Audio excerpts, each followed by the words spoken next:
महापुराण में 3 त्रिवेणी का स्मरण किया गया। त्रिवेणी की 3 बातें कही शिव महापुराण। प्रयागराज कौन कौन गया है? हाथ उठाओ जरा जो प्रयागराज गए। 3 त्रिवेणी है ना वहां पे, 3 नदियां। कौन कौन सी? गंगा, यमुना, सरस्वती, त्रिवेणी। पर वेदव्यास जी ने तो शिव महापुराण की विद्येश्वर संहिता के 17 नंबर अध्याय में त्रिवेणी का वर्णन कर दिया।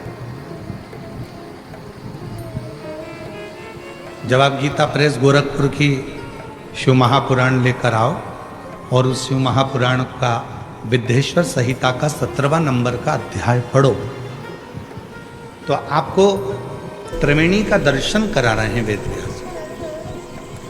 कौन सी त्रिवेणी दिखा रहे हैं वेदव्यास जी? त्रिवेणी का दर्शन करा रहे हैं। तो कहा जो प्रयाग ना जा पाए, जो मायापुरी, कांचीपुरी, अवंतिकापुरी, काशीपुरी, जगन्नाथपुरी, जो अन्य पुरियों में भी ना पहुंच पाए, अगर वो इस त्रिवेणी का संगम करे तो उसको हजारों हजारों तीर्थों के फल प्राप्त हो जाते हैं। वो कौन सी त्रिवेणी है? तो कहा वो त्रिवेणी है, पहले नंबर पर है रुद्राक्ष, दूसरे नंबर पर है भस्म और तीसरे नंबर पर है मुख से भगवान का नाम, श्री शिवाय नमस्तुते।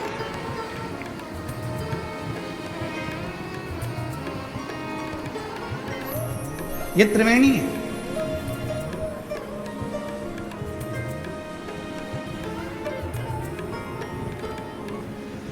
गले में रुद्राक्ष पड़ा है, मस्तक पर त्रिपुंड लगा है, त्रिपुंड भी नहीं लगा तो थोड़ा सा भस्म लगी है, शिव पे चढ़ी हुई भस्म तुमने धारण करी है,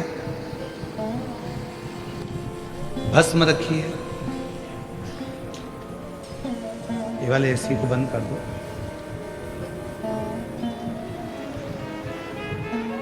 एक गले में रुद्राक्ष, दूसरे नंबर पर भस्म,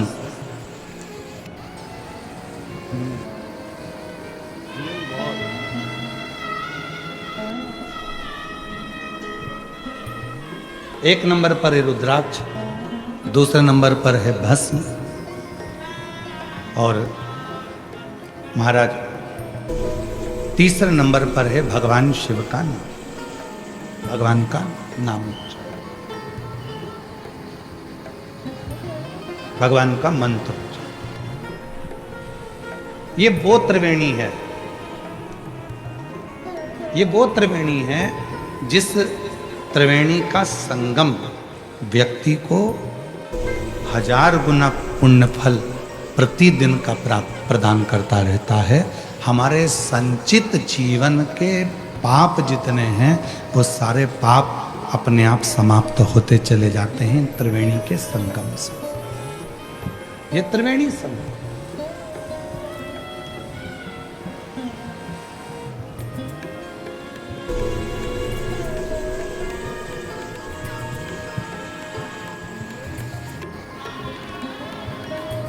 जब आप लोग,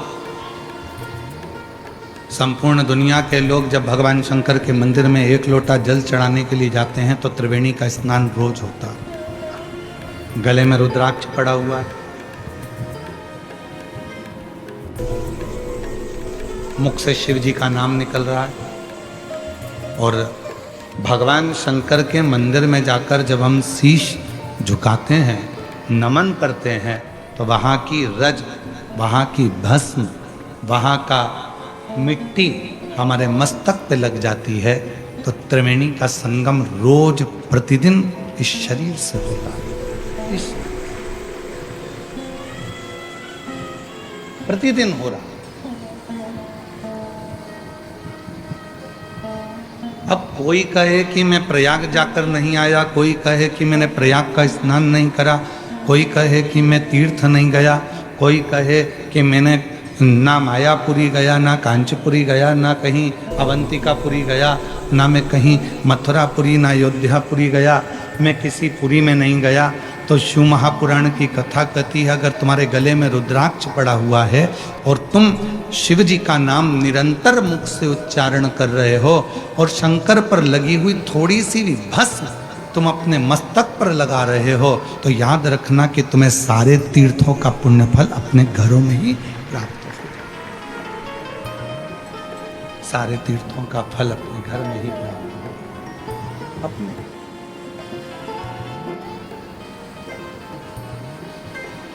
ऐसे दयालु नाथ से रिश्ता बनाइए, ऐसे दयालु नाथ से रिश्ता बनाइए,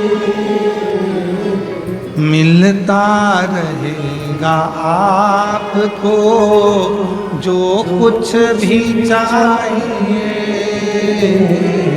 मिलता रहेगा आपको जो कुछ भी चाहिए, ऐसा करिश्मा होगा जो हुआ कभी नहीं, ऐसा करिश्मा होगा हुआ कभी नहीं। मांगा है भोलेनाथ से वरदान एक ही, मांगा है भोलेनाथ से वरदान, तेरी कृपा बनी रहे जब तक है जिंदगी, तेरी दया बनी रहे जब तक है जिंदगी, मांगा है भोलेनाथ से वरदान एक ही, मांगा है भोलेनाथ से वरदान। शिव कृपा से, भगवान शंकर की करुणा से, शिव की उदारता से प्रतिदिन त्रिवेणी का स्नान, प्रतिदिन।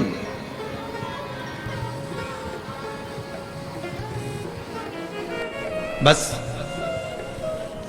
अपने गले में एक रुद्राक्ष को धारण कर कर रखिए, मुख से श्री शिवाय नमस्तुभ्यम कहते रहिए, भगवान शंकर के नाम का उच्चारण करते रहिए, स्मरण करते रहिए।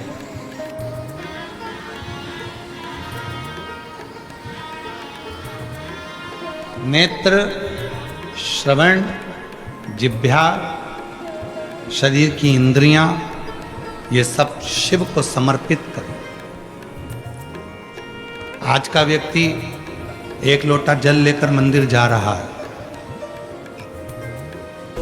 आज का व्यक्ति ये शरीर लेकर मंदिर जा रहा है, पर आज का व्यक्ति मन लेकर मंदिर में नहीं पहुंच पा रहा। जिस दिन एक लोटे जल के साथ में और ये शरीर के साथ में तुम्हारा दिल, तुम्हारा मन शंकर के शिवलिंग में लगना प्रारंभ हो जाए, समझ लेना तुम्हारा सारा दुख शिव को स्वीकार है, शंकर भगवान ने स्वीकार। तुम्हारा जीवन का सारा दुख, सारी तकलीफ, सारा कष्ट शिव ने स्वीकार कर।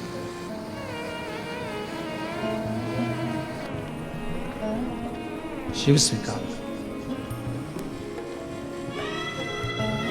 मन नहीं जा पा रहा, मन पहुंच नहीं पा रहा।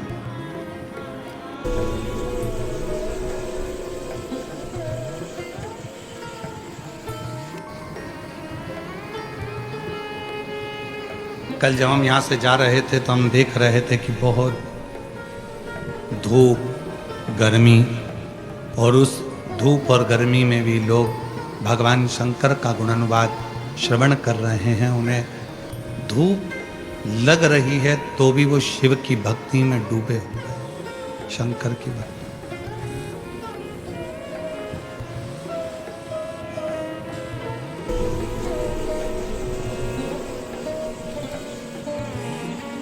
शिव की स्वीकृति।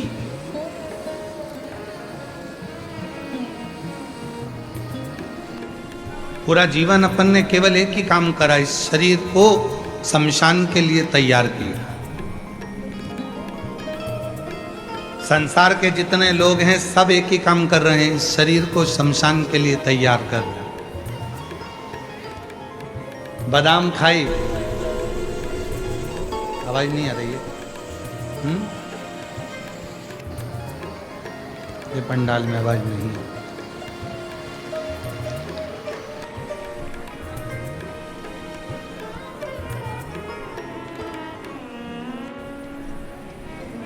पूरी जिंदगी अपन ने एक ही काम करा कि शरीर को शमशान के लिए तैयार किया। बादाम खाई, आत्मा के लिए नहीं, शरीर के लिए।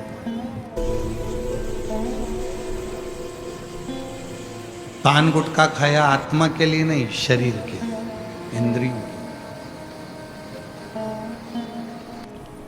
एक से बढ़कर एक ब्रांडेड कपड़े पहने, आत्मा के लिए नहीं, शरीर के लिए।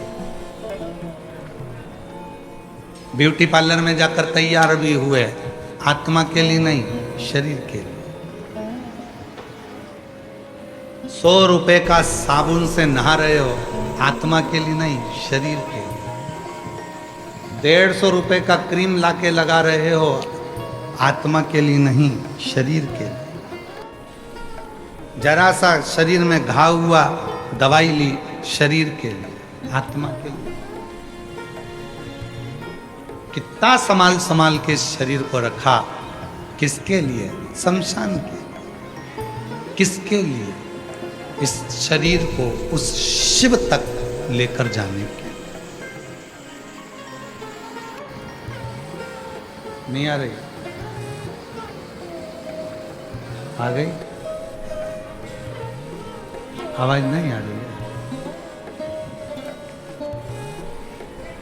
इस शरीर को शमशान तक ले जाने के लिए बहुत कुछ।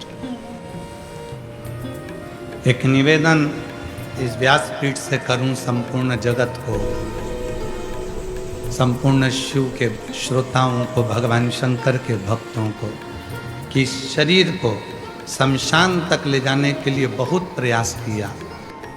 बादाम खिलाई, काजू खिलाया, भोजन कराया, चाउमीन, बर्गर, पिज़्ज़ा, बड़ा पाव, रोटी, सब्जी सब खिलाया। इस शरीर को खूब मजबूत बनाया। आखिरी में ये शरीर शमशान तक गया।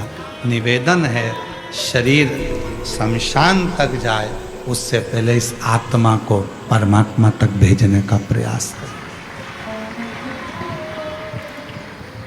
आत्मा परमात्मा तक जाए, और जिस दिन ये आत्मा परमात्मा तक जाने का प्रयास करेगी, उस दिन शरीर तुम्हारा कैसा भी हो, शिव उसको स्वीकार कर ले।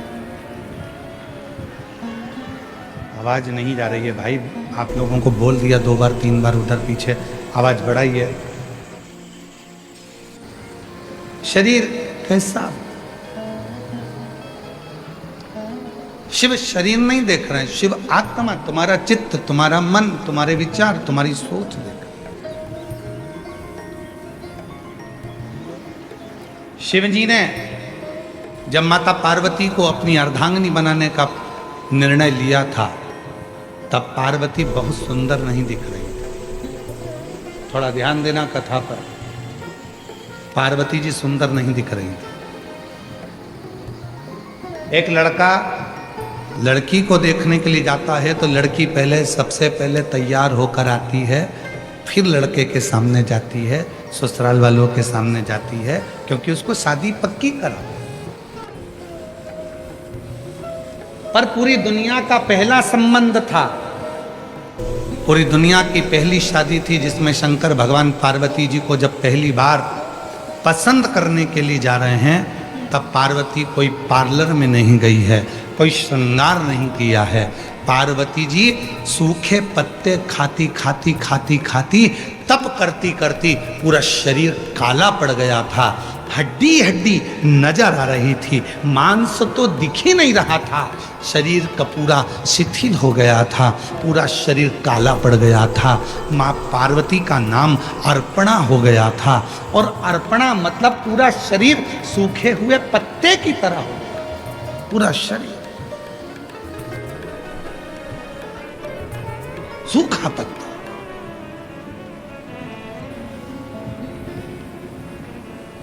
अब भगवान शिव अगर पार्वती जी से विवाह करना चाह रहे हैं तो पार्वती को तो सुंदर होना चाहिए था, पार्वती को तो सुंदर स्वरूप धारण करना था, पार्वती को तो अच्छा दिखना था।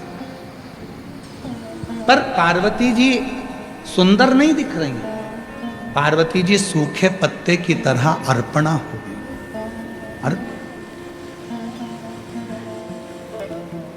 और यही शिव है।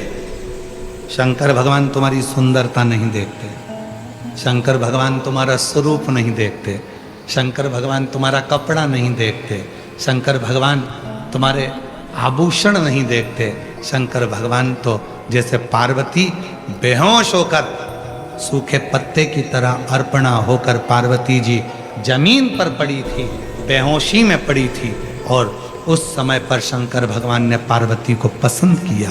बस शिव तुमको सुंदरता ना देखते हुए, तुम्हारी वस्त्र आभूषण ना देखते हुए, जिस दिन तुम मन से शंकर के चरणों में जाकर पड़ जाते हो, उस दिन शिव तुमको स्वीकार कर लेते हैं तुम्हारी सुंदरता से, तुम्हारे वस्त्र से, तुम्हारे आभूषण से नहीं, तुम्हारे वस्त्रों से नहीं, तुम्हारे आभूषण से नहीं, शिव स्वीकार।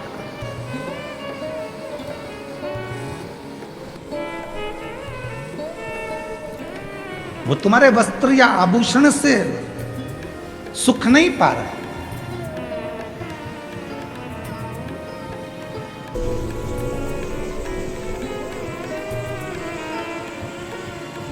शिव ने स्वीकार करा, भगवान शंकर ने स्वीकार करा तुम्हारा हृदय, तुम्हारा चित्त, तुम्हारा।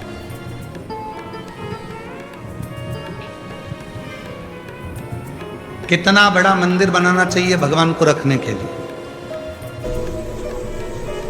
शिव महापुराण में यह नहीं लिखा है, स्कंद पुराण में भी यह नहीं लिखा कि शंकर जी को बिठाने के लिए मंदिर कितना बड़ा चाहिए।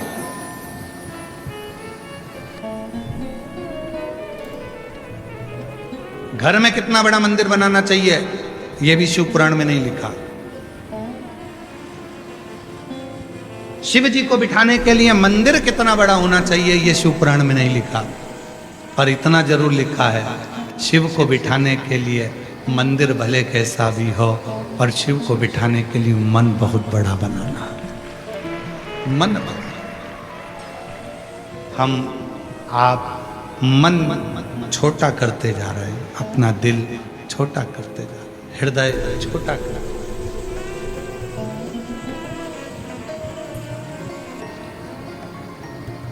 और तेरी पूजन को भगवान बना मन मंदिर आधीशा, तेरी पूजन को भगवान बना मन मंदिर आधीशा, बना मन मंदिर आधीशा,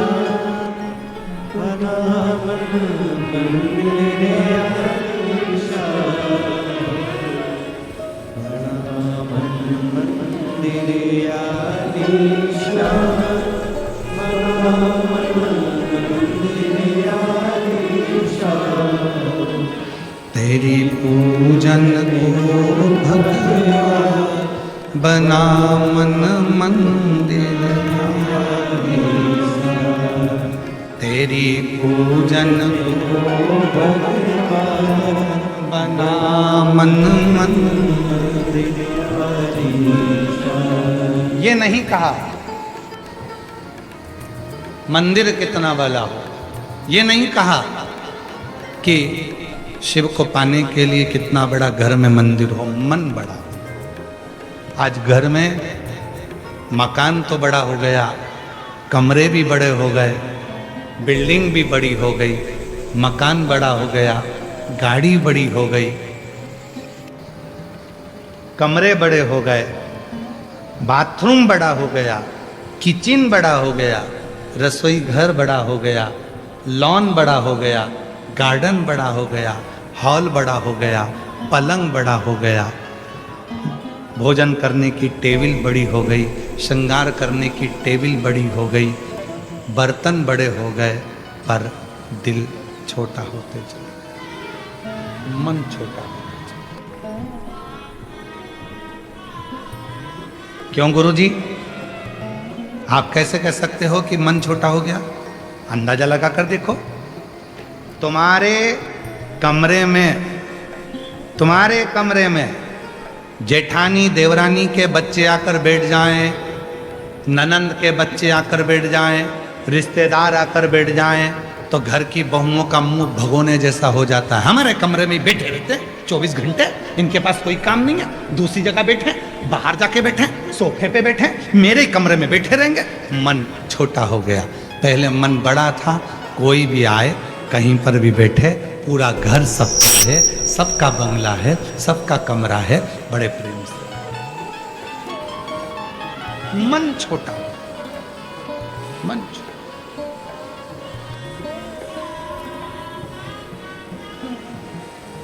बहुत छोटा।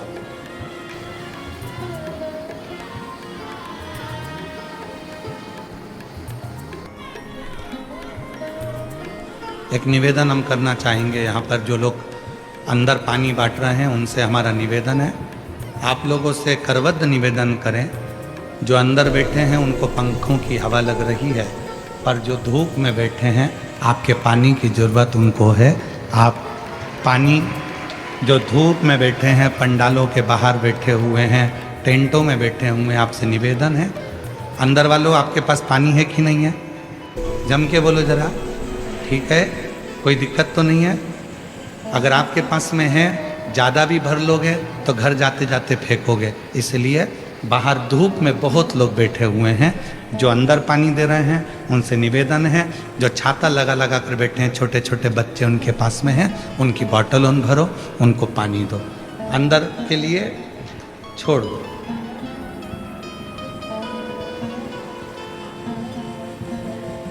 मन और मसान तो कभी नहीं भरा था, कोई ला कर देगा तो तुम अपनी बोतल दे ही दोगे, और भी भर दो, लो, भले वो आधी से ज़्यादा भरी है पर और डाल दो, क्योंकि मन नहीं भरा था ना, वो रान दो, वो रान दो, वो रान दो। मन तो भरा था नहीं, तो वो बाहर क्षम।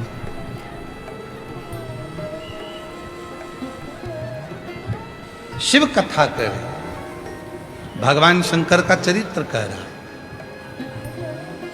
मन छोटा होता गया, मकान बड़ा होता, घर बढ़ता, गाड़ी भी बड़ी हो गई, पर मन छोटा। घर का एक सदस्य अगर कहीं जा रहा है और दूसरे सदस्य ने कह दिया कि मुझे भी वहां तक छोड़ देना, तो मन में आएगा हम जाएंगे तभी आना है इनको साथ में, बाद में चली जाना, बाद में पहुंच जाना, पर हमारे साथ ही पीछे लगना है ना, मतलब मन छोटा हो, मन छोटा, मन बड़ा। और शिव महापुराण की कथा कर रही अपने मन को बहुत बड़ा,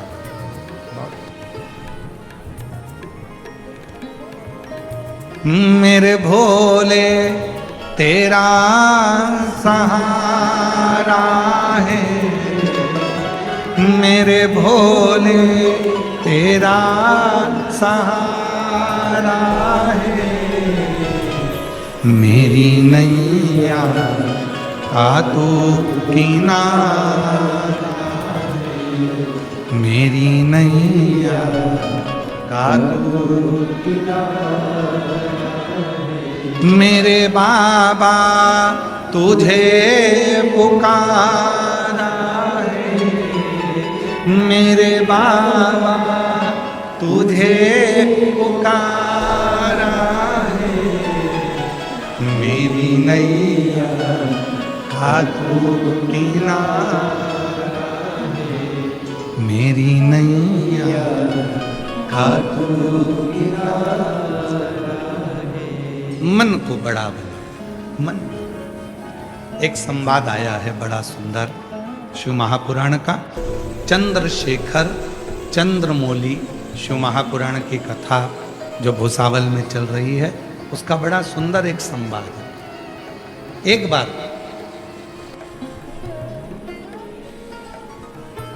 मां आद्य शक्ति, मां दुर्गा, मां भवानी, मां पार्वती जी शिव जी के साथ में 12 ज्योतिर्लिंग का भ्रमण करने चले। भगवान ओघड़दानी के साथ में, भगवान शंकर के साथ।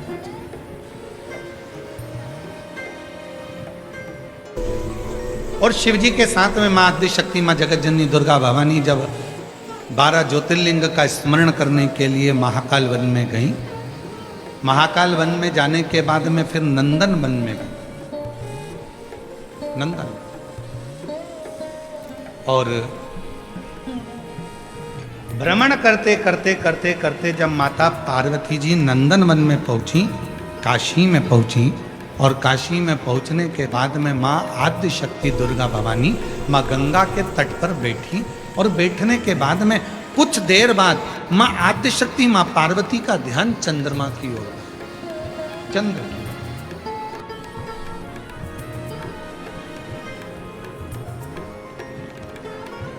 माता पार्वती का ध्यान गया चंद्रमा की ओर।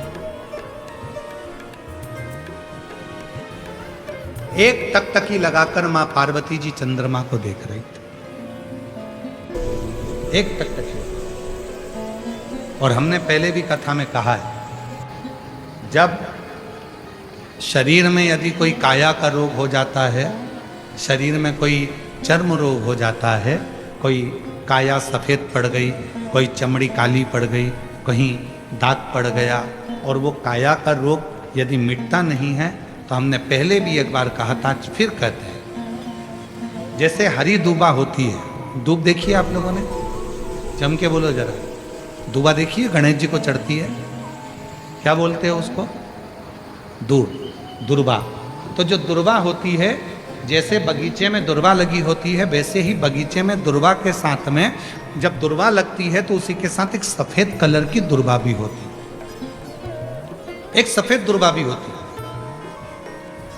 यदि शरीर में कोई चर्म का रोग हो गया, कहीं घाव पड़ गया, वो सूख नहीं रहा, कोई चमड़ी का रोग पड़ जाता है, कोई चर्म रोग पड़ जाता है, तो भगवान शंकर को सोमवार की अष्टमी के दिन दुर्बा चढ़ाई जाती है।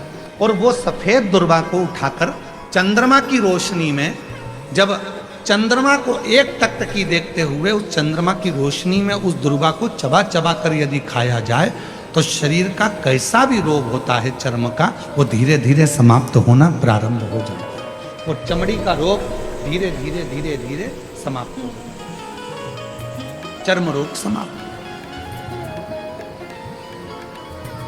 पार्वती जी का ध्यान चंद्रमा की ओर, और मां जगत जननी अम्बा जगदम्बा जगत धात्री मां दुर्गा पावर पार्वती मैया चंद्रमा को देख रहे। चंद्रमा देखते देखते थोड़ी देर बाद चंद्रमा छुप रहा है, फिर सामने, फिर छुप रहा है, फिर सामने। अब तो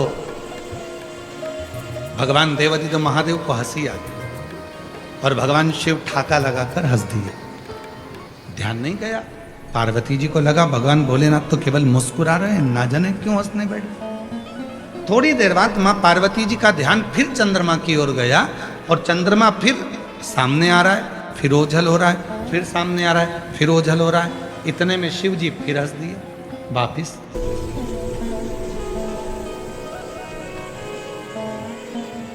भगवान शंकर फिर मुस्कुरा दिए। पार्वती जी से अब रहा नहीं गया, और माता पार्वती जी ने पूछा, बाबा एक बात कहेंगे प्रभु? शिव जी ने पूछा, क्या? मैं चंद्रमा को देख रही हूं, चंद्रमा को मैं एक केंद्रित होकर देख रही हूं, एक टकटकी लगाकर देख रही हूं, और चंद्रमा बीच बीच में ओझल हो जाता है, और आप मुझे देखकर, चंद्रमा को देखकर मुस्कुरा रहे हो, हंस रहे हो, ठाका लगा रहे हो। शिव जी ने कहा, पार्वती मेरे हंसने का केवल एक कारण है, ये चंद्रमा जिसको तू देख रही है और जो ओझल हो रहा है, ये चंद्रमा ओझल नहीं होता, पर इस चंद्रमा के भीतर थोड़ा सा अभिमान प्रकट हो गया।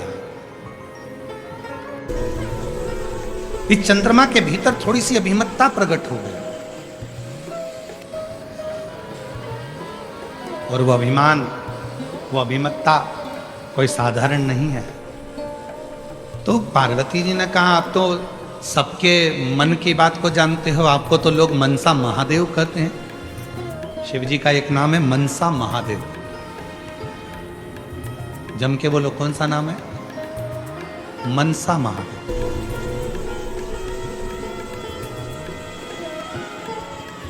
शिव जी का एक नाम मनसा महादेव भी है।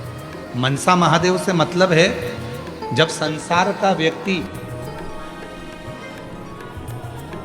एक बेलपत्र लेकर, भले वो शंकर की चढ़ी हुई बेलपत्र क्यों ना हो, घर से लाई हुई बेलपत्र क्यों ना हो, जब कोई संसार का व्यक्ति एक बेलपत्र को भगवान शंकर के सामने लेकर जाता है और उस बेलपत्र को जब शिव जी को समर्पित करता है, तो उसके समर्पण करने के समय पर जितनी देर वो बेलपत्र को मंदिर में लेकर गया, मंदिर से शिवलिंग पर जितनी देर में वो समर्पित करता है, उतनी देर में उसके मन के अंदर जो बात चलती रहती है, भगवान शंकर उसके मन की बात को स्वीकार कर कर बेलपत्र चढ़ते से ही उसकी बात को स्वीकृत करके उसकी झोली भरना प्रारंभ कर देते हैं। उसको मनसा महादेव कहते हैं। शिव जी का एक नाम है मनसा। मनसा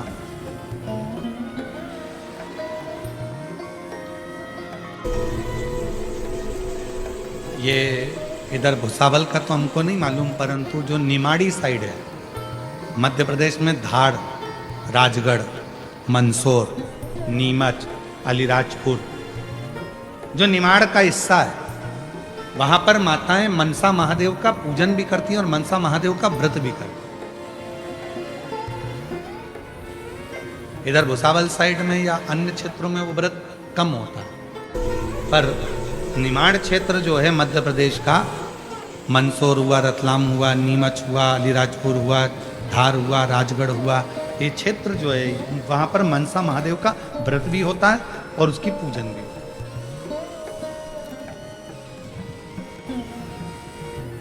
मनसा और मनसा महादेव की पूजन का एक विधान और वर्णन किया गया है महाराज। यदि आप लोगों को बाजार में किताब मिले मनसा महादेव की, तो आप ले सकते हैं, उसमें एक विधान आप उसमें पढ़ सकते हैं कि मनसा महादेव में 7 बेलपत्र, 7 चावल के दाने, 7 दुर्वा, 7 कनेर के फूल जब हाथ में लिए जाते हैं, और भले लड़के की उम्र 40 साल हो गई हो, 35 साल हो गई हो, 32 साल हो गई हो, लड़की की उम्र भले 32 साल हो गई हो, 35 साल हो गई हो, 25 साल हो गई हो, 40 साल हो गई हो, जिस लड़का और लड़की का विवाह नहीं होता, तो 7 बेलपत्र, 7 चावल के दाने, 7 कनेर के फूल, 7 दुर्वा मनसा महादेव के नाम से लिया जाता है और हृदय से लगाकर उसको सोमवार के दिन प्रदोष काल में, शाम का समय प्रदोष काल में मनसा महादेव के नाम से शिव जी पे समर्पित किया जाता है, तो उस लड़का लड़की का विवाह जल्दी से जल्दी हो ही जाता है। वो मनसा, उसको मनसा महादेव।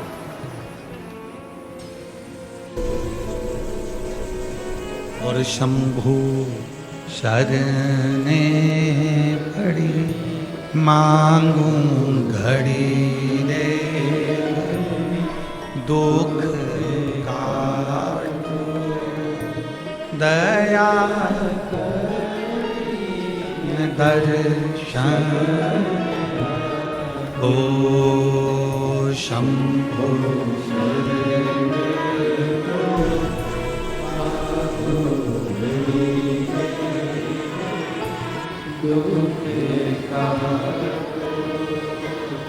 दया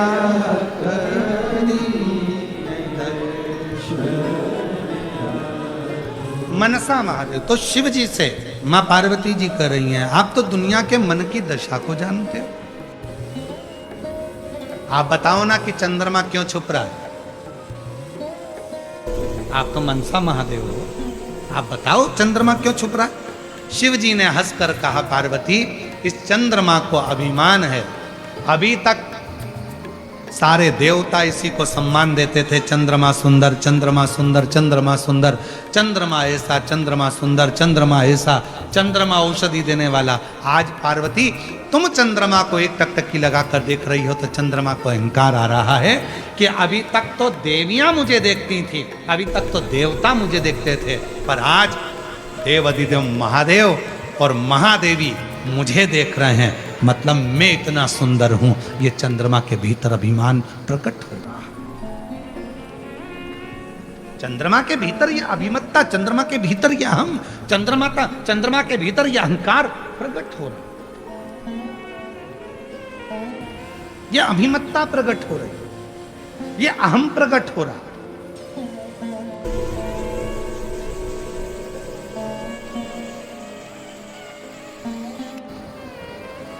और शिवजी कह रहे हैं, पार्वती ये अहंकार चंद्रमा का केवल आज का नहीं है।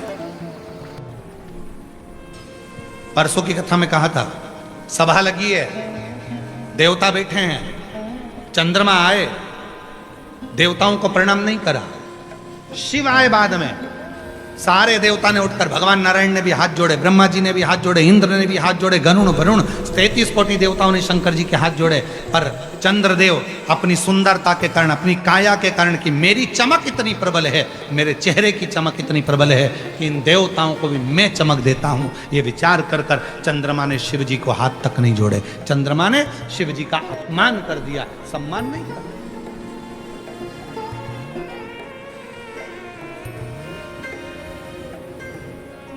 पार्वती ये आज का नहीं है, ये पुराना है, पुराना।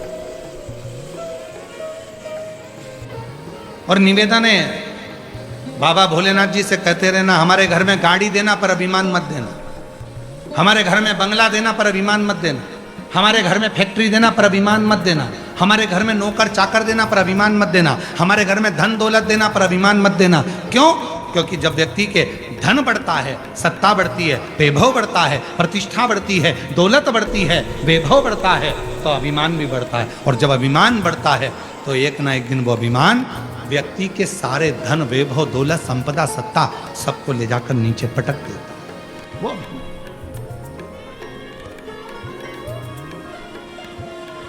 सब कुछ देना पर अहम मत,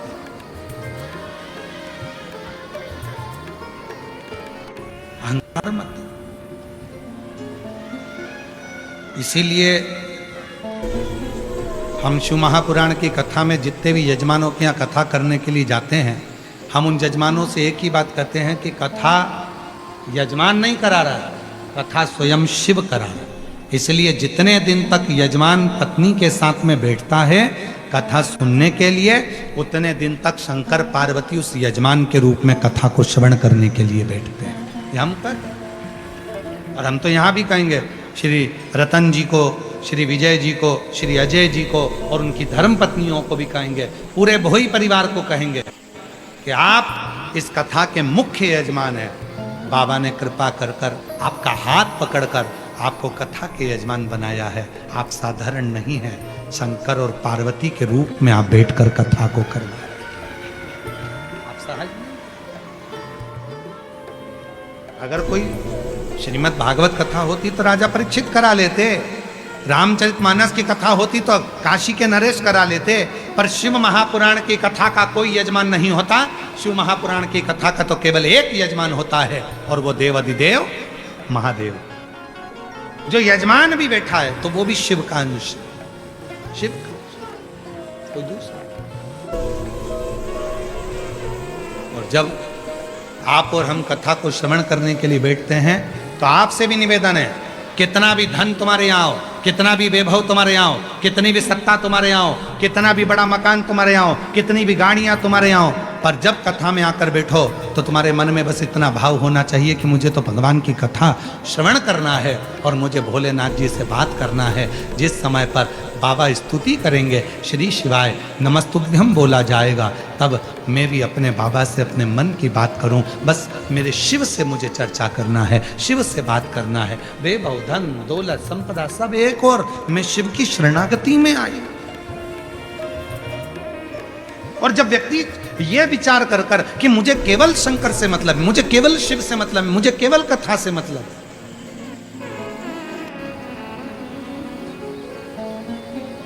जिस विश्वास के साथ, जिस भरोसे के साथ, जिस दृढ़ता के साथ आप शिव को भजते हो, शिव आपको मिलता। जिस भरोसे शिव कथा कर रही हे पार्वती, ये चंद्र को थोड़ा अभिमान है।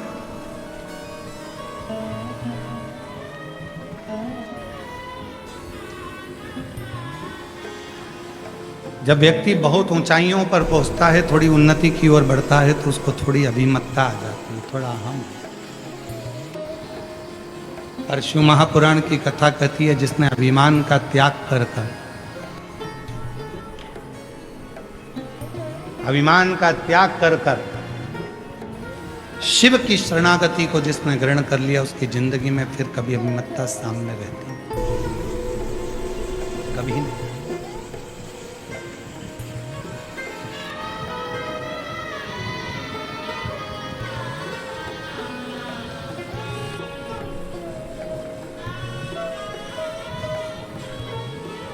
पार्वती,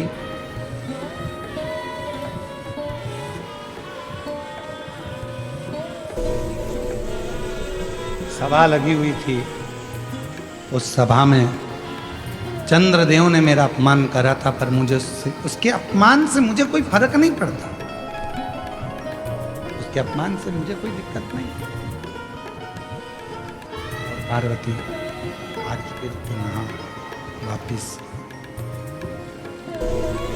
इस चंद्र को बड़ा अभिमान है, चंद्र को अहंकार है।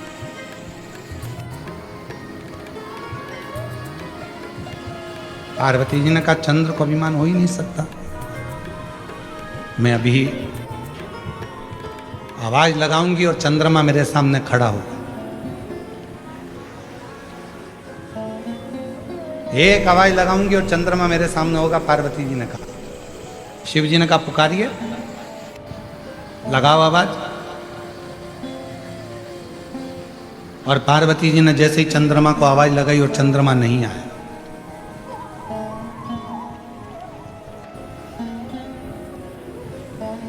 फिर पुनः पार्वती जी ने आवाज लगाई, चंद्रमा नहीं आया।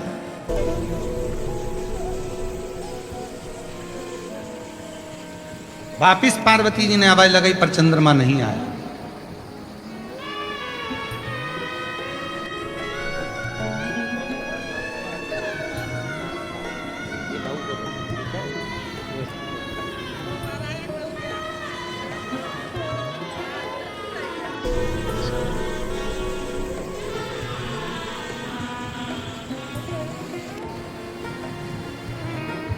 पार्वती जी बार बार आवाज लगा रही है, पर चंद्रमा आता है। जब चंद्रमा नहीं आया आवाज लगाने पर, पार्वती जी को क्रोध आ गया।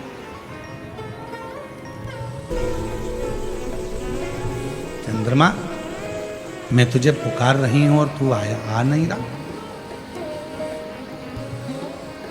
मुझे लगता है कि तेरे भीतर थोड़ी सी अभिमान, अहंकार समाहित हो गया, और तू उस अभिमान के कारणवश मेरे करीब में नहीं है। कोई बात, जा। एक दिन ऐसा आएगा चंद्रमा, और ये बात कल भी कथा में कही थी और परसों भी कथा में कही थी कि किसी को अपशब्द मत कहो, किसी को आड़ा टेढ़ा मत कहो। अहंकार में फूलकर आप किसी को ऐसा शब्द मत कहो कि कल उसकी जरूरत पड़े और आपको फोन लगाना पड़े, बात करना पड़े, और वो व्यक्ति फिर बात का स्मरण करे कि इसने तो मुझे आक्षेप लगाया था, अपशब्द कहा था, ताने दिए थे, गाली दी थी, आड़ा टेढ़ा बोला था, और उसी व्यक्ति की जरूरत तुमको पड़ेगी। ना। वाणी ऐसी बोलिए जो मन का आपा, जो मन का आपा को ऐसी वाणी होना चाहिए। हृदय से बोलो, प्रेम से बोलो, स्नेह वश बोलो। श्री शिवाय नमस्ते।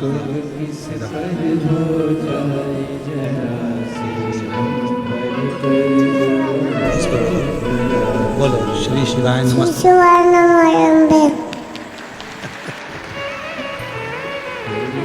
फिर से बोलो एक बार।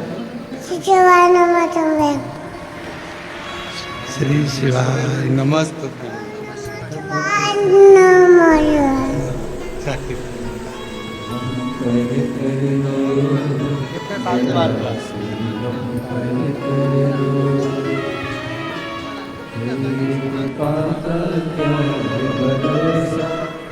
किस पर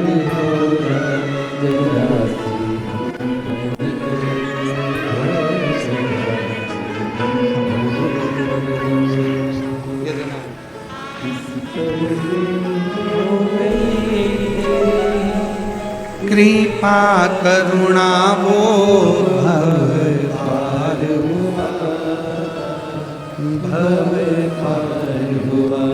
पापी हो चाहे जितना, उसका भी बाबा उद्धार हुआ।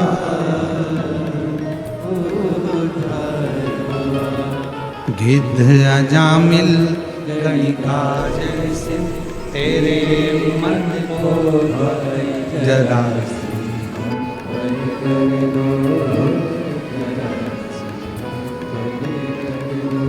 शिव महापुराण की कथा कर, शिव कथा कर, भगवान शंकर का पवित्र चरित्र कर।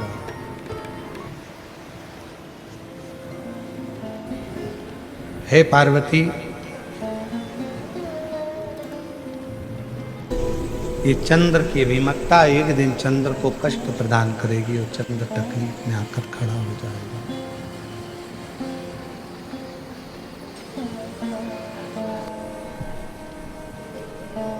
पार्वती जी ने बुलाया, चंद्र नहीं आया।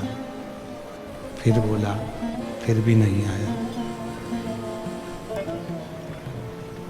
7 बार माता पार्वती जी ने चंद्रदेव को बुलाया, पर चंद्र नहीं आया। और शिव कथा कहती है कि परमात्मा को कैसे प्राप्त किया जाए उसके साधन ढूंढना चाहिए। पर चंद्रदेव तो शंभो शंभो, चंद्रदेव तो भगवान शिव से दूर जा रहे।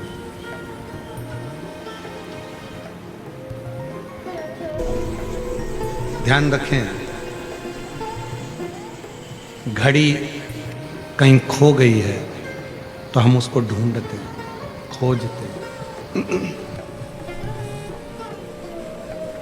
मोबाइल कहीं रखा गया तो हम उसको खोजते हैं, हम उसको ढूंढते हैं, हम उसको खोजने का प्रयास करते हैं।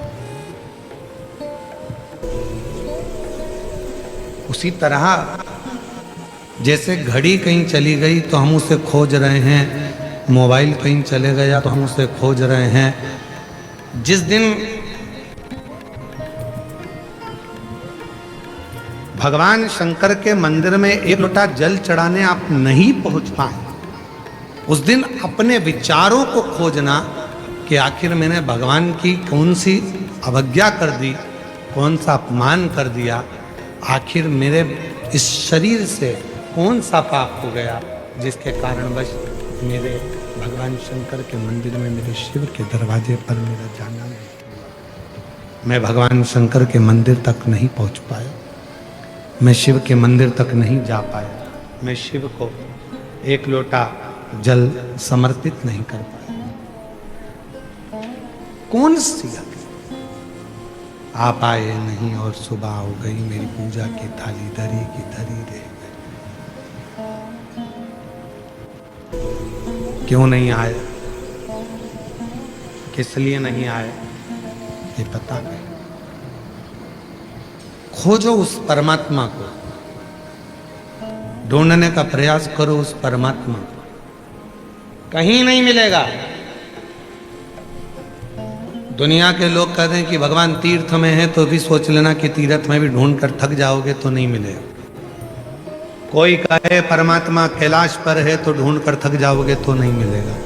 कोई कहे परमात्मा मान सरोवर में है, ढूंढ कर थक जाओगे नहीं मिलेगा। कोई कहे परमात्मा उस तीर्थ में है, गंगा यमुना कावेरी सरयू सरस्वती के तट पर है, ढूंढ कर थक जाओगे परमात्मा नहीं मिलेगा। स्वयं तुमरुका जी चंचुला देवी से कहते हैं, चंचुला परमात्मा को तीर्थ या मंदिर में मत ढूंढो, उस परमात्मा को अपने भीतर एकांत में ढूंढने का प्रयास करो। वो परमात्मा तुम्हारे सामने प्रकट हो जाएगा, वो परमात्मा तुम्हारे सम्मुख में आ जाएगा, वो परमात्मा तुम्हारे सामने। उसको ढूंढना कठिन नहीं है, सामने है, प्राप्त हो सकता है। और हम आप कई विघ्नों में फंसे हुए हैं, कई विघ्न में फंसे हुए। कोई कहेगा जल चढ़ाओ, कोई कहेगा नहीं चढ़ाओ, कोई कहेगा चढ़ा हुआ जल पियो, कोई कहेगा मत पियो, कोई कहेगा बेलपत्र चढ़ाओ, कोई कहेगा नहीं चढ़ाओ, कोई कह रहा है बेलपत्र चढ़ी हुई खा लो, कोई कहेगा मत खाओ, कोई कहेगा नमः शिवाय बोलो, कोई कहेगा ओम नमः शिवाय बोलो, कोई कहेगा श्री शिवाय नमस्तुभ्यम बोलो, कोई कहेगा ये बोलो, कोई कहेगा वो बोलो।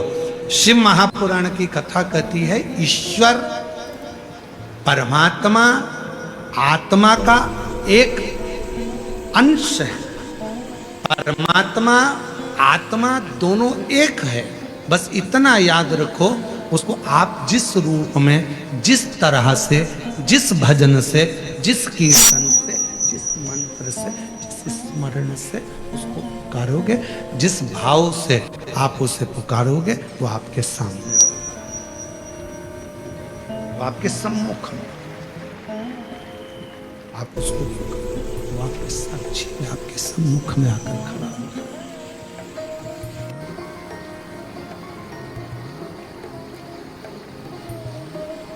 वो एक लाइन शैलेंद्र जी बड़ी सुंदर गुनगुनाते हैं महाराज। कभी प्यासे को पानी पिलाया नहीं, बार अमृत पीना से क्या, कभी गिरते हुए उठाया नहीं, बाद आंसूंगा। इसमें सेलेन जी आप एक लाइन गाते हो, मैं मंदिर गया पूजा की, पूजा करते हुए खया, मैं मंदिर गया पूजा पूजा करते हुए खया, कभी माँ बाप की सेवा की नहीं, फिर पूजा से क्या। अरे भाई, पूरे राष्ट्र को प्रेरणा देता है महाराष्ट्र, पूरे राष्ट्र को प्रेरणा देता है महाराष्ट्र। और महाराष्ट्र में भी हरि विठ्ठल की वो भूमि पंढरपुर वो प्रेरणा देती है कि अपने माँ बाप की सेवा पौंडलिक कर रहे थे, हरि विठ्ठल बाहर खड़े थे, मेरा दर्शन कर ले। और पौंडलिक कहते हैं मेरे माँ बाप की सेवा के बाद आऊंगा। भगवान कमर पर हाथ रखकर खड़े हो गए। कहा कीचड़ है, पौंडलिक ने खटिया के नीचे से एक ईंट उठाकर फेंक दी और हरि से कहा, भगवान श्री हरि से कहा इस पे खड़े हो जाओ। भगवान उस पौंडलिक के इंतजार में खड़े हैं, इंतजार। अब बताओ पौंडलिक ने कौन सी पूजन करी? अब बताओ पौंडलिक ने कौन सा मंत्र जपा था? पौंडलिक ने कौन सी पूजन करी थी? पौंडलिक ने कौन सा अनुष्ठान करा था? पौंडलिक ने कौन सा अभिषेक करा था? पौंडलिक ने कौन सा अनुष्ठान, कौन सी पूजन, कौन सी अर्चना, कौन सी साधना? पौंडरिक करे, कौन सी साधना करे, कौन सी पूजन करे हैं पौंडरिक? कोई पूजन, कोई साधना, कोई पूजन। गला पकड़ रहा है बेटा माई। कोई पूजन, कोई साधना पौंडरिक ने नहीं करी। पौंडरिक ने तो केवल इतना सुना था कि सेवा करो, और महापुराण भी तो वही कर रही है, सेवा करो। मंदिर जाओ तो झाड़ू लगा दो, निर्माल्य उठाकर विसर्जन कर दो, कथा में आओ तो किसी को पानी पिला दो, किसी का मुंह झूठा करा दो, सेवा ही तो है।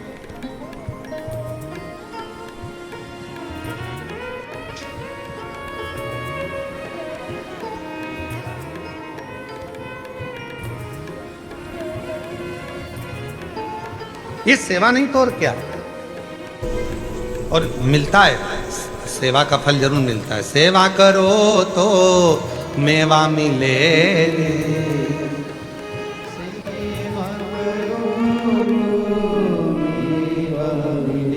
सेवा करो तो मेवा मिले, और माँ बाप की सेवा करो तो चाबी भी मिले। ऐसा नहीं कि नहीं मिलेगी, मिलेगी। और कई लोग कहते हैं कि हम लोग सेवा करते हैं, माँ हमारी सास की सेवा करते हैं, ससुर की सेवा करते हैं, फिर भी वो गाली बकते हैं। वो भी आशीर्वाद करो, फिर भी सेवा करो, कोई दिक्कत नहीं, सेवा तो करो। ईश्वर को ढूंढ रहे हैं, और वो ईश्वर कहा। एक गांव के लोगों ने चंदा इकट्ठा करा, और गांव के लोगों ने चंदा इकट्ठा करके सोचा कि गांव में मंदिर बनाते हैं। मंदिर बनाओ, ठीक है। सारे गांव के लोगों ने चंदा इकट्ठा करा, घर घर से लिया, पूरा गांव एकजुट, पूरा गांव एक था। सारे गांव से चंदा इकट्ठा होकर मंदिर बना। मंदिर बना तो विचार करा, इसमें मूर्ति किसकी बिठाए? मंदिर तो बन गया, मूर्ति किसकी बिठाई? तो किसी ने कहा राम जी की मूर्ति बिठा दो। गांव के लोगों ने विचार करा, मूर्ति ऐसे भगवान की बिठाना कि 7 जात का आदमी, पूरा दुनिया का लोग, पूरे गांव का लोग एक ही मंदिर में जाकर पूजन करे, एक ही मंदिर में जाकर दर्शन करे। तो ऐसे भगवान की मूर्ति बिठाओ। तो किसी ने कहा राम जी की बिठा दो। राम जी की बिठाई। अब जितने राम जी वाले थे वो मंदिर जाए, बाकी का कोई मंदिर नहीं जाए। गांव के लोगों ने विचार करा कि बड़ी मुश्किल से तो मंदिर बना, और हमारा गांव तो टूट गया। राम जी वाले जा रहे हैं, बाकी का कोई जाता ही नहीं।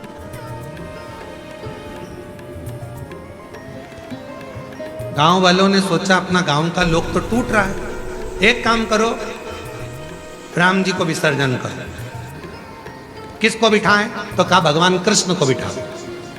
अब राम जी को विसर्जन करिया है, कृष्ण जी को बिठा दिया। अब कृष्ण जी को बिठाया तो केवल कृष्ण वाला जाए, ना राम वाला जाए, ना देवी वाला जाए, ना दत्त वाला जाए, ना ये जाए ना वो जाए। गांव के लोगों ने सोचा बड़ी मुश्किल से तो मंदिर बना, मंदिर में मूर्ति की प्राण प्रतिष्ठा भी हो गई। भगवान बैठ भी गए, पर यहाँ तो गड़बड़ हो रहा है। मंदिर हमारा बन के तैयार है, अब केवल कृष्ण वाले जा रहे हैं। डीले कम कर दे बाबा, केवल कृष्ण वाले जा रहे हैं। पूरा गांव एक ही मंदिर में जाए वाला भगवान बिठाओ। कृष्ण भगवान को भी उठा के ठंडा कर दिया, देवी जी को बिठा दिया। अब तो केवल देवी जी वाला जाए।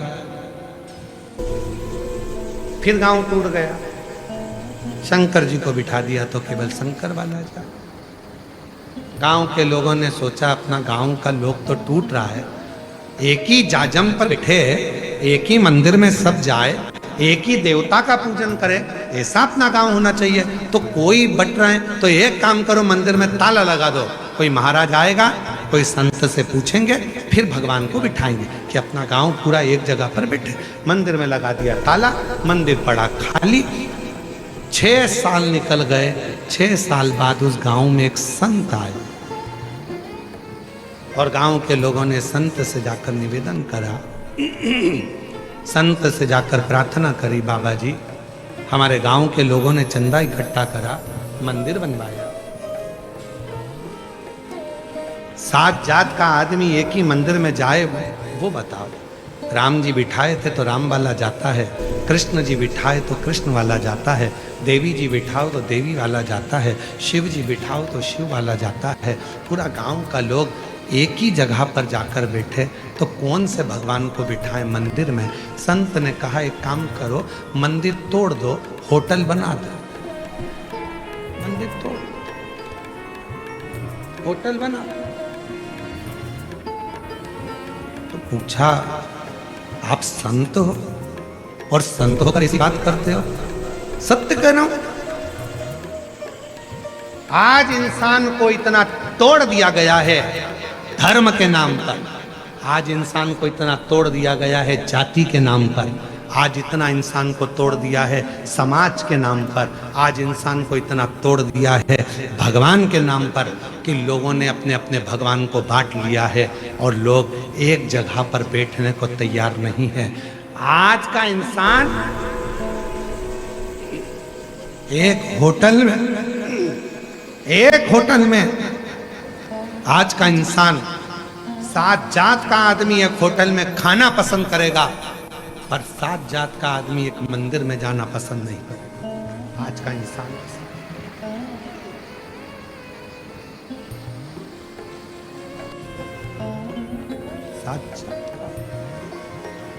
एक होटल में खाना पसंद करेगा, पर 7 जात का आदमी एक मंदिर में जाना पसंद।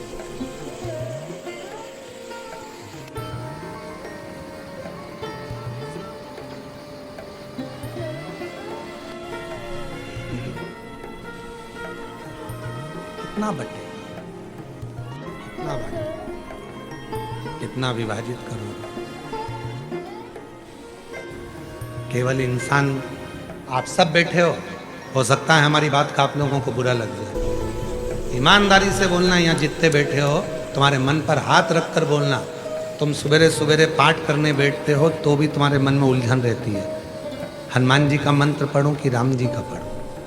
कई इतने चतुर हैं कि माला लेके बैठते हैं तो 2-4 देवता की माला एक साथ पढ़ लेते हैं। गणेश जी नमः, गणेश जी नमः, राम राम राम राम राम, श्री कृष्ण शरणम, श्री कृष्ण शरणम, राम कृष्ण हरि, राम कृष्ण हरि, राम कृष्ण हरि, विठोबा विठोबा विठोबा, विठल विठल विठल, सप्तश्रृंगी माता माता माता, देवी देवी देवी देवी देवी देवी देवी देवी। और बचा था तो कोई और मंत्र मिल जाए तो वो भी फिर पढ़ते। हनुमान जी का पढ़ लिया, राम जी का पढ़ लिया, ये पढ़ लिया, वो पढ़ लिया, सब पढ़ लिया, फिर भी मन स्थिर नहीं है। क्यों? क्योंकि हमने देवताओं में विभाजन करा। हम सोचते हैं हनुमान जी अलग है, हम सोचते हैं राम जी अलग है, हम सोचते हैं कृष्ण अलग है, हम सोचते हैं हरि विठ्ठल अलग है, हम सोचते हैं संत एकनाथ जी अलग है, हम सोचते हैं संत नामदेव जी अलग है, हम सोचते हैं संत तुकाराम जी अलग है, हम सोचते हैं मुक्ताबाई अलग है, हम सोचते हैं श्री गजानन महाराज अलग है, हम सोचते हैं धुनी वाले दादा अलग हैं। और शिव महापुराण की कथा कहती है सारे देवताओं के लिए शिव महापुराण की कथा कहती है। जब शंकर जी का अभिषेक होता है उसके ऊपर हंडा रखाता है, हंडे में से एक एक बूंद पानी नीचे गिरता है। 3 टेकी है, ब्रह्मा विष्णु और महेश, एक एक बूंद पानी नीचे गिर रहा है। वो बता रहा है कि संपूर्ण ब्रह्मांड में जितने देवता, जितने संत, जितने साधु, जितने सन्यासी, जितने तपस्वी, जितने साधक, जितने उपासक, सब एक है। तुम एक को भजोगे सबको प्राप्त हो।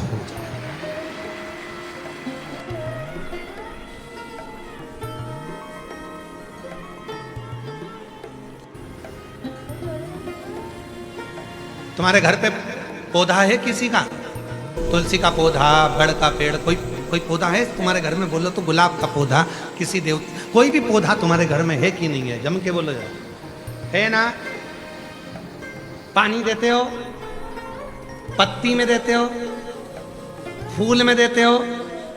डाली में देते हो कि जड़ में देते हो? जम के बोलो, जड़ में। तो फूल में पानी देना है तो क्या करोगे? जड़ में दोगे। पत्ती में पानी देना है तो क्या करोगे? जड़ में पानी दोगे। एक जगह पर पानी डालिए, वो पानी फूल में भी जाएगा, पत्ती में भी जाएगा, सब दूर जाएगा, डालियों में भी जाएगा। उसी तरह शंकर को 1 लोटा जल डालिए, 33 कोटि देवता में जाएगा।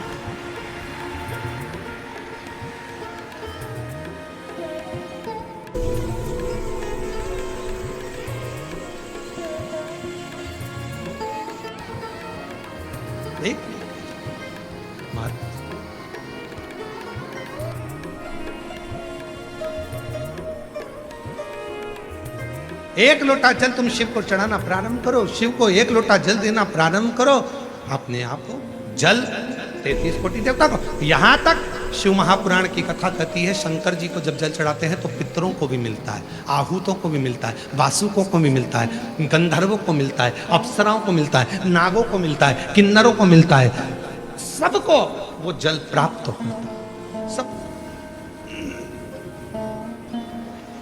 सबको प्राप्त।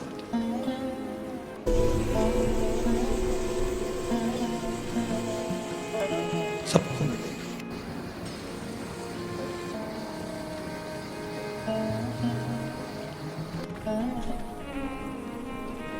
वो कहते ना, तुमनी सगड़े एक गड़वा पानी टाकता का सब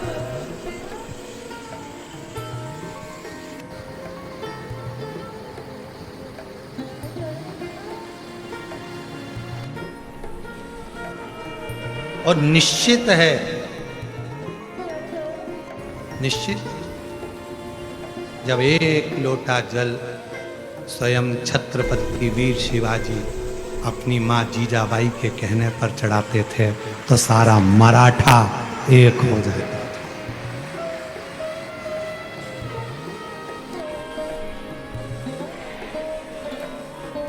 एक मराठा लाख मराठा, एक मराठा लाख मराठा के बराबर होता है। एक और भगवान देवाधिदेव महादेव की आराधना साधना, छत्रपति वीर शिवाजी अपनी जीजाबाई के साथ में जब जाते थे बाल्यावस्था में, माँ उनके हाथ में एक लोटा जल पकड़ा कर छत्रपति वीर शिवाजी को आगे कर कर कहती थी, शिवा जल चल।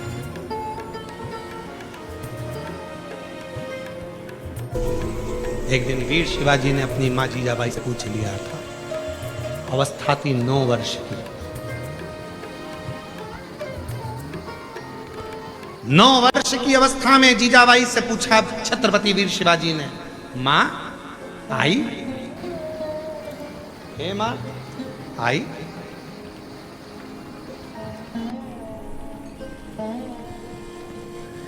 शिव को हम जब जल चढ़ाते हैं तो शिव हमको क्या देते हैं?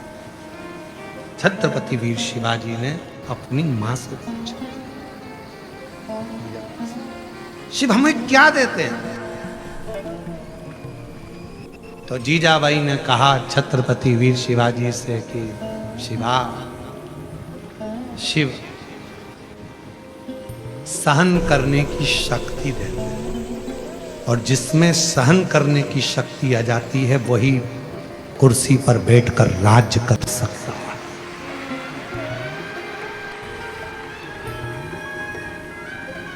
जिसमें सहन करने की शक्ति आ जाती है वही कुर्सी पर बैठकर राज्य करता है। सहन शक्ति जिसमें नहीं होती वो राज्य नहीं कर सकता। उठाकर देखिए, आज के समय में हमारे भारत देश के प्रधानमंत्री जी को कितने कितने शब्द बोले जाते हैं, कितने कितने ताने दिए जाते हैं, वो सहकर भी अपनी कुर्सी पर बैठकर पूरे भारत भूमि का संचालन कर रहे हैं। सहन शक्ति प्रबल होना चाहिए। कितनी सहन शक्ति हो। आज संतों को, साधुओं को, तपस्वियों को, साधकों को, उपासकों को, संतों को, किसको किसको नहीं अपशब्द कहे? मीराबाई को अपशब्द कहे, जहर का प्याला भेज दिया राणा जी ने, और मीरा मुस्कुराकर भगवान को भोग लगा कर पी रही है। सहन शक्ति भीतर से मिलना चाहिए। और आज के जमाने में सब कुछ है पर व्यक्ति के पास सहन शक्ति नहीं है। बड़ों ने कुछ कहा और बच्चों ने पलट कर जवाब दे दिया, सास ने कुछ बोला बहू ने पलट कर जवाब दे दिया, बाप ने कुछ बोला बेटे ने पलट कर जवाब दे दिया। सहन शक्ति नहीं है। सहन शक्ति गई कहाँ? जरा सा कोई एक पुलिस का एक व्यक्ति भी अगर तुमको कुछ कह देता है तो तुम तुरंत मोबाइल निकाल लेते। अब भी बताता हूं, देख मेरी पहचान का। सहन शक्ति नहीं है। एक बाउंसर अगर तुमको कुछ कह देता है तो तुम तुरंत फोन लगाने लगते हो, तुम लड़ने लगते हो, झगड़ा करने लगते हो। सहन शक्ति नहीं है। पति कुछ बोला, पत्नी ने झगड़ा करा, पत्नी कुछ बोली, पति ने झगड़ा करा। सहन शक्ति नहीं है। बाप कुछ बोला, बच्चों ने झगड़ा करा। सहन शक्ति नहीं है। मंदिर में गए थे जल चढ़ाने के लिए, शिवरात्रि का दिन था, भीड़ हो रही थी, बहुत लंबी लाइन लगी थी, सहन शक्ति नहीं है, इधर टल्ला इधर टल्ला इधर टल्ला, हट यहाँ से हट, मैं आगे जाऊंगी मैं आगे जाऊंगी, सहन शक्ति नहीं है। लड़ना ही था तो आई काय को लोटा भर के जल चढ़ाने,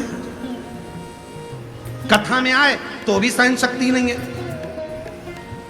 मैं कल जहां बैठी थी वहीं बैठूंगी, जा, जा, जा, जा। कर ले, मैं तो यहीं बैठूंगी, जा, जा, जा, जा। उठाने वाले उठा रहे, देखो उधर सरक जाओ, थोड़ा सा उधर बैठ जाओ, ये बूढ़ी है, पाँव में तकलीफ है, बैठ जाएगी, उधर बैठ, नहीं बैठूंगी, जा, क्या कर लेगा, सिर पे पल्लू लिया, और ज्यादा बोलेगा तो अब भी उठाया मोबाइल। हेरू सिंह को देखना,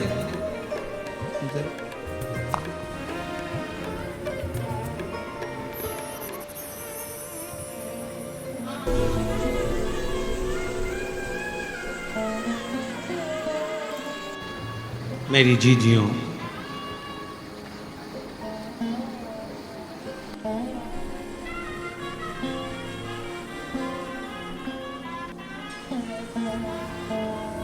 माजा, आई, भागिनी,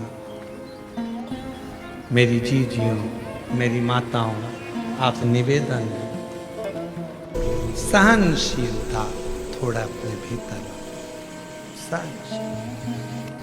छत्रपति वीर शिवाजी ने पूछा, मां शिव जी को जल चढ़ाने पर शिव जी देते क्या है? तो मां ने कहा, सहन शक्ति दे, सहनशीलता दे, और वो बहुत जिसके भीतर सहन शक्ति आ गई उसने एक पत्र है, अच्छा है, पत्र अच्छा है, देखिए,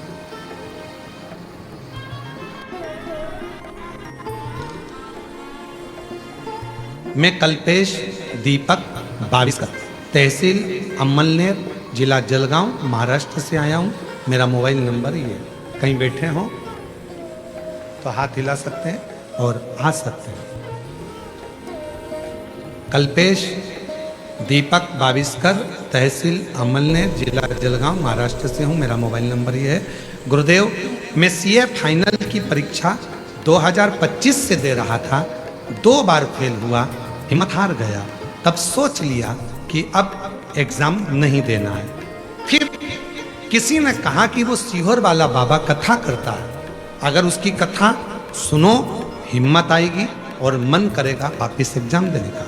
दादी ने मम्मी से कहा, मम्मी ने पिताजी से कहा, पिताजी ने मुझे कहा, और मैंने आपकी शिव महापुराण कथा देखना प्रारंभ करा।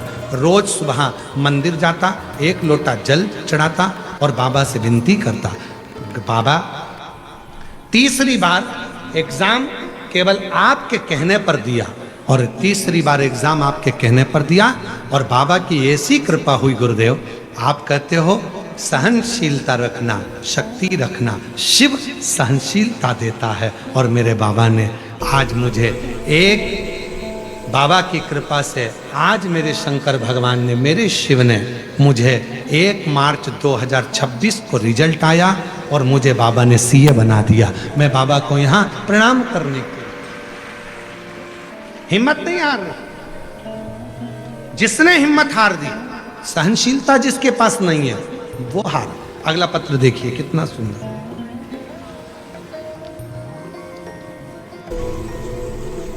मेरा नाम पूर्णिमा संतोष कुमार पटेल है। मैं सूरत गुजरात से आई हूँ। मैं सालासर बालाजी में हनुमान धाम की कथा थी, तब से कथा सुनती हूँ। गुरुजी, मेरे पति की उम्र 51 साल हो गई और उनकी नौकरी नहीं थी। एक दिन मेरे पति ने मुझसे शर्त लगा ली कि सीहोर वाला बाबा कहता है कि जो मांगो वो मिलता है, तो क्या मुझे नौकरी दे सकता है? तो मैंने मेरे पति से कहा, तुम 1 लोटा जल चढ़ाना प्रारंभ करो, मेहनत करना प्रारंभ करो, तो तुम्हारी भी नौकरी लगेगी। बाबा, मेरे पति ने कभी जिंदगी में नहीं सोचा था कि मेरे पति की नौकरी इतनी अच्छी कंपनी में लग जाएगी, और बाबा की कृपा से 51 साल की उम्र में, अपने देश में नहीं ओमान में, बाबा ने ऐसी नौकरी दी कि बाबा की कृपा से खूब धन भी आ रहा है, और बाबा की कृपा से मेरा पति अच्छी कंपनी में नौकरी 51 साल की उम्र में कर रहा है। कहीं बैठी हो, मेरा नाम पूर्णिमा संतोष पटेल, कहीं बैठी हो तो आ सकती। एक पत्र और देखिए, मैं जया शशिकांत ठाकरे, गांव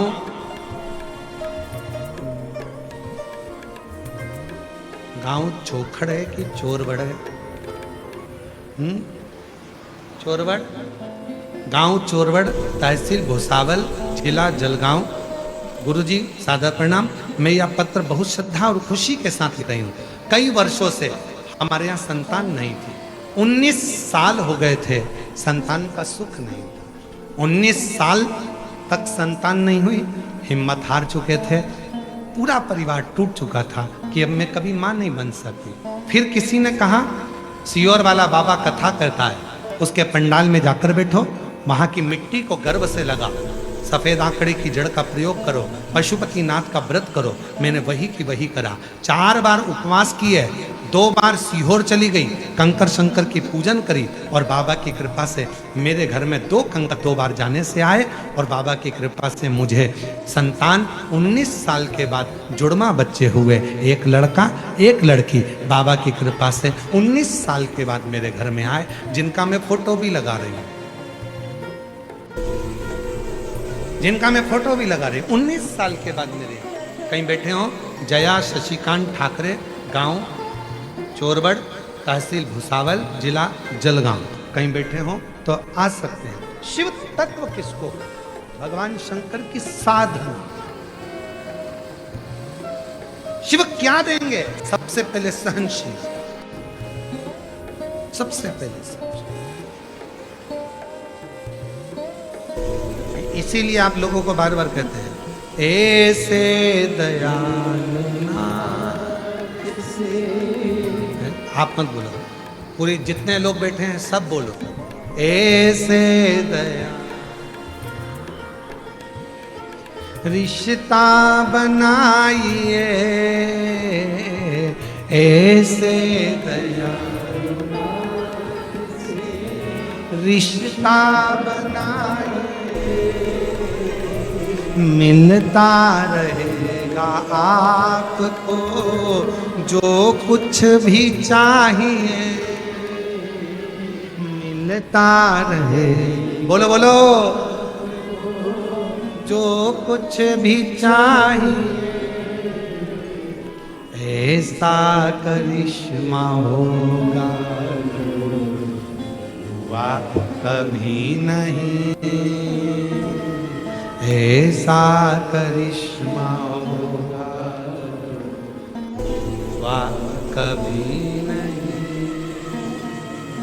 मांगा है भोलेनाथ से वरदान। आप लोग बोलो, आप लोग जितने पंडाल में बैठे हो, मांगा है भोलेनाथ से वरदान। तेरी दया बनी रहे जब तक है जिंदगी, तेरी कृपा बनी रहे जब तक है जिंदगी, मांगा है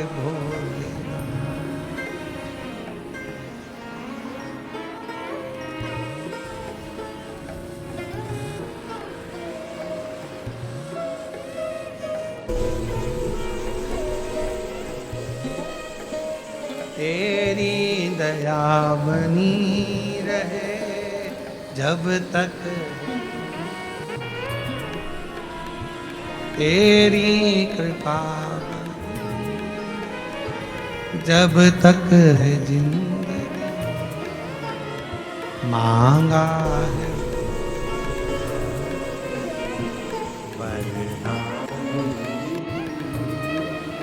ऐसी कृपा करो, आपकी कृपा बस बनी है। पूरा जीवन, पूरा जीवन विश्वास, भरोसा, दृढ़ता, सहनशीलता, क्यों?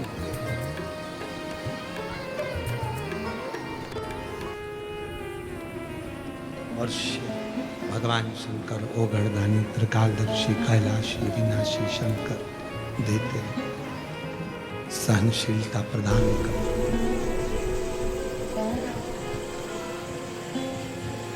आप लोग, कई माताएं ऐसी होंगी जिनको जल चढ़ाते चढ़ाते 3 साल हो गए।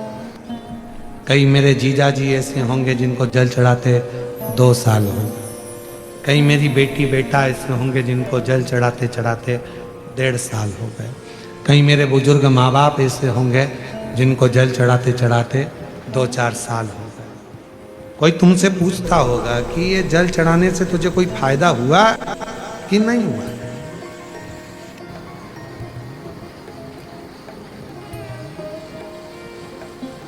आपके मुख से आवाज निकलती होगी, भैया जब से चढ़ा रही हो, जब से तो बाबा की कृपा है।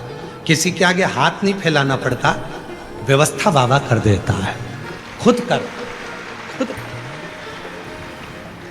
ईमानदारी से बोलना, यदि वो तुम्हें नहीं देता तो तुम इतनी 42 डिग्री टेम्परेचर में तुम तुम्हारे रिश्तेदार के घर नहीं जाओ तो कथा में क्या खा कहते?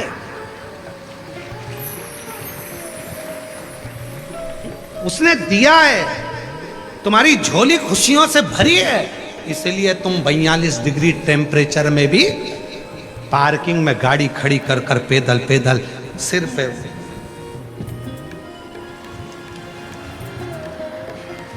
रुमाल बांध के,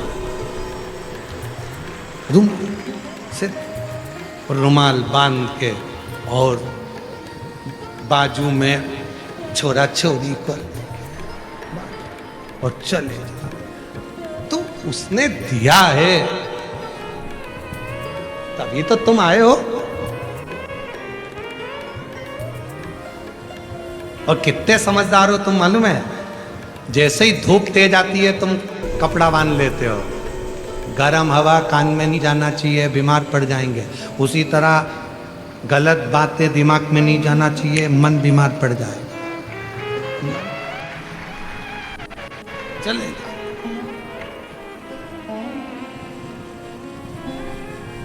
बांधा और चलो। 42 डिग्री टेम्परेचर में भी अगर आप शिव महापुराण की कथा में जा रहे हो तो ये कोई साधारण नहीं है। दुनिया के लोगों को प्रेरणा है कि उस शंकर ने इनकी झोली में कुछ ना कुछ दिया है और आगे भी देगा, आगे भी देगा। एक पत्र है, उस पत्र में एक बहन जी ने लिखा,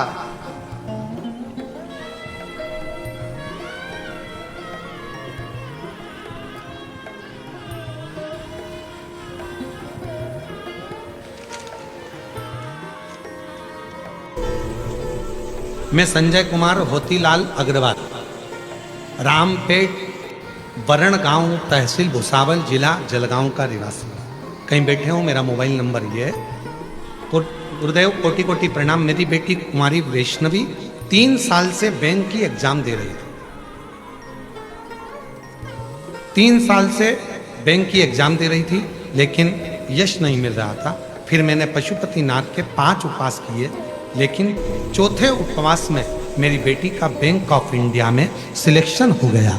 मैं बाबा को धन्यवाद देने। गुरुदेव मेरी बेटी आप पर भरोसा नहीं करती, पर एक दिन टीवी पर उसने कथा सुन ली, तब से वो भी मंदिर जाना प्रारंभ कर दी और बाबा की कृपा से आज मेरी बेटी का बैंक ऑफ इंडिया में सिलेक्शन हो गया। दूसरा पत्र देखिए कितना सुंदर लिखा है। वंदना बाई, अविनाश पाटिल, महाराष्ट्र।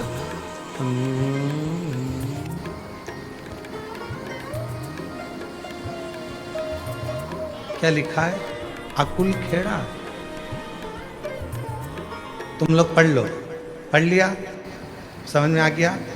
आगे बढ़ते हैं। महाराष्ट्र डेज डेज डेज, तहसील चोपड़ा, जिला जलगांव की रहने वाली हूँ। मेरा मोबाइल नंबर ये है। बाबा कुबेरेश्वर धाम सीहोर गए थे, बाबा का रुद्राक्ष भी लिया। बाबा एक दिन मेरी अचानक पेट में दर्द हुआ, डॉक्टर को पास गए, डॉक्टर को चेक कराया तो सोनोग्राफी करने पर मालूम पड़ा कि मेरे पेट में गठान हुई है। और डॉक्टर से हमने कहा तुम 3 महीने, 4 महीने, 5 महीने की दवा दे दो। डॉक्टर कहने लगा ऑपरेशन करना पड़ेगा। हमने उससे दवाई मांगी, लेकर आ गए। बाबा का रुद्राक्ष जो लेकर आए थे पानी में गलाते, शिव जी को चढ़ाते, पीना प्रारंभ करा। पशुपतिनाथ का व्रत किया और बाबा का जैसा जैसा आप बताते हो वो सब किया।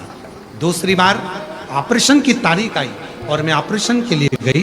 डॉक्टर ने सोनोग्राफी कर कर कहा कि तुम्हारे पेट में कोई गठान नहीं है, तुम ठीक हो चुकी हो, तुम्हारी गठान गल चुकी, कहीं बैठी हो तो आ सकती।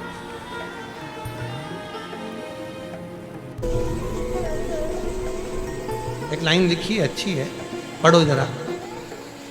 अद्भुत घोले तेरी माया, अमरनाथ में डेरा जमाया, नीलकंठ में तेरा साया, तू ही मेरे दिल में समाया। श्री शिवाय नमस्ते,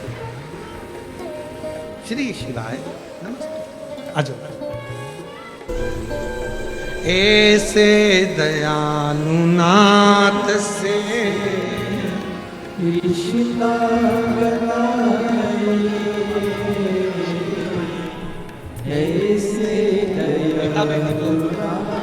आपकी बहू के यहाँ 20 साल के बाद एक बेटा एक बेटी का जन्म हुआ। जोरदार ताली बजाओ। कल आए थे वो लोग, आज नहीं आ पाए। शिव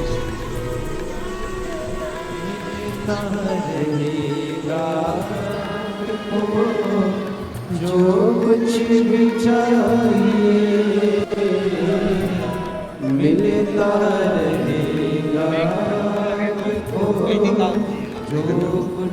बेटी की नौकरी बैंक ऑफ इंडिया में लगी है। एक बार जोरदार ताली बजाएं। साधु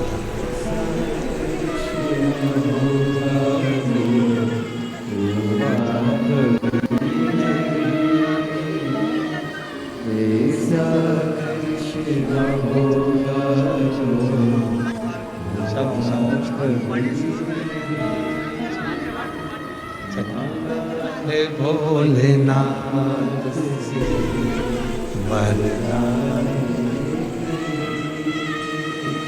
तेरी कृपा बनी रहे जब तक है जिंदगी, मांगा है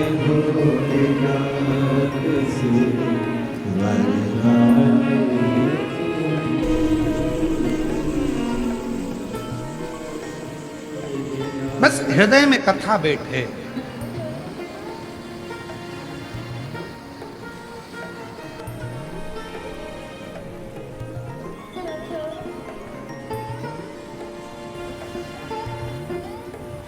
थोड़ी भी कथा यदि तुम्हारी चित्त वृत्ति में बैठ रही है तो तुम्हें सुख प्रदान करेगी। सुख। कथा समझ में तो आती है ना तुम लोगों को? जम के तो बोलो। बैठती वो मराठी में बोलते हैं, तुमला कथा समझाईला एत आहे का? समझ में तो आती है ना थोड़ी बहुत? ठीक है।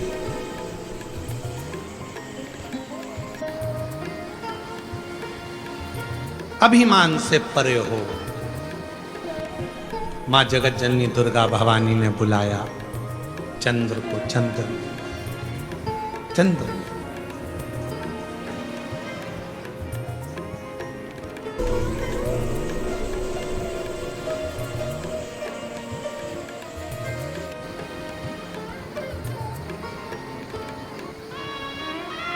महाराज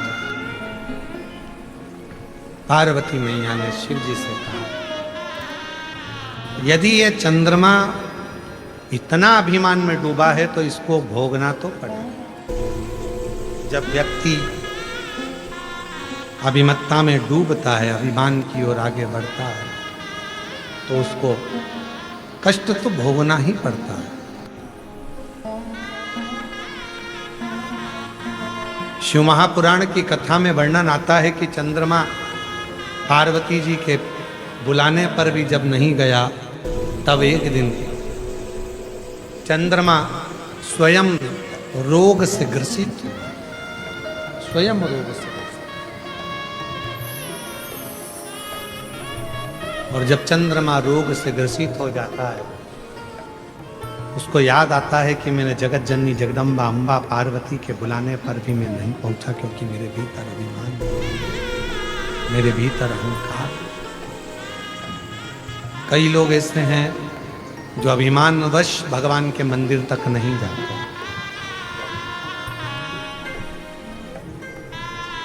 कई लोग ऐसे हैं जिनको कथा में भी जाने में थोड़ी सी शर्म आती है। हम जाएंगे, कथा में जाएंगे, लोग क्या कहेंगे, ये भी आया, ये भी बैठा। अरे भाई, शिव महापुराण की कथा कहती है थोड़ी शर्म को कोने में डालो, और शिव भक्ति में कोई शर्म नहीं होना चाहिए। शिव भक्ति में, शिव साधना में, शंकर के भजन में, शिव अर्चना में, शंकर के कीर्तन में, शंकर के मंत्र जाप में, शंकर भगवान के स्मरण में, नाम जाप में, कीर्तन में कोई शर्म। भीतर का अभिमान त्याग कर शिव की भक्ति में। कई लोग ऐसे भी हैं जो मन में सोचते हैं कि मंदिर जाएंगे जाएंगे जाएंगे, पर नहीं जाना होता क्योंकि लोग क्या कहेंगे,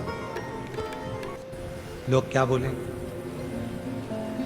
अब कहने वाला कुछ भी कहे, आग लगे बस्ती में अपन रहो मस्ती में, क्या किसको रोइए और चादर तान के सोइए। कोई कुछ भी कहे, आप अपना शिव नाम का जाप करिए, भगवान शंकर की भक्ति करिए। दुनिया में किसी मंत्र का जितना विरोध नहीं हुआ उतना विरोध श्री शिवाय नमस्तुभ्यम का हुआ। बोलो सत्य है कि गलत है?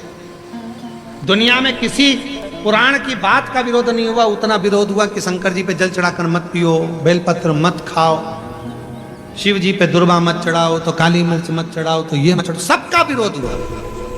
पर जब सुनने वाले शिव भक्त धीरे धीरे शिव महापुराण को पढ़ने लगे, शिव महापुराण का अध्ययन करने लगे, तो उनको मालूम पड़ने लगा कि श्री शिवाय नमस्तुभ्यम वो मंत्र है जिसको घर के दरवाजे पर भी लिख दो तो काल भी आने से डलता है, जहां महाकाल विराजमान हो जाता है।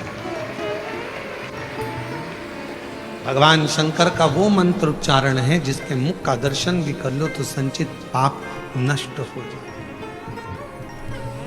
संचित पाप।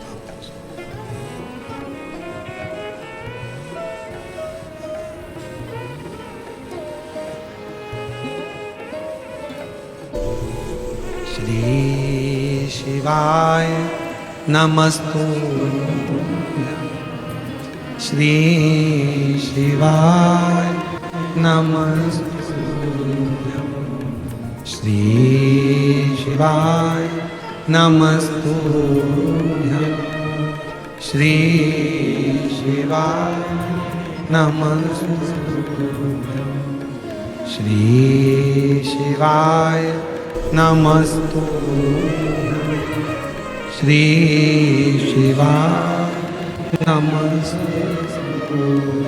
माँ पार्वती जी के पास में जब चंद्र रोग से ग्रसित हुए तो सबसे पहले माँ जगत जननी के पास जाकर प्रार्थना करी, और माँ जगत जननी दुर्गा भवानी ने चंद्र को ज्ञान उपदेश देकर स्वयं चंद्रमा को अपने मस्तक पर माँ आद्य शक्ति ने धारण करा। स्वयं माँ पार्वती चंद्र घंटा के रूप में विराजमान हुई। शिव जी चंद्रमौलेश्वर महादेव के रूप में विराजमान होते हैं। केवल एक देव देवाधिदेव महादेव और एक देवी महादेवी दुर्गा माँ आद्य शक्ति पार्वती जो चंद्रमा को अपने मस्तक पर धारण करती। पार्वती जी का मंगल विवाह शिव जी के साथ में हो रहा है। जोरदार ताली बजाकर स्वागत करिए। भगवान देवाधिदेव महादेव और माँ पार्वती जी का मंगल विवाह शिव जी के साथ में सुंदर आनंद के साथ माँ आदिशक्ति पार्वती जी जयमाला चढ़ा रही हैं। जोरदार ताली बजाएं। हर हर। भगवान शंकर जी पार्वती जी के गले में जयमाला पिना रहे हैं। हर हर महादेव। सुंदर आनंद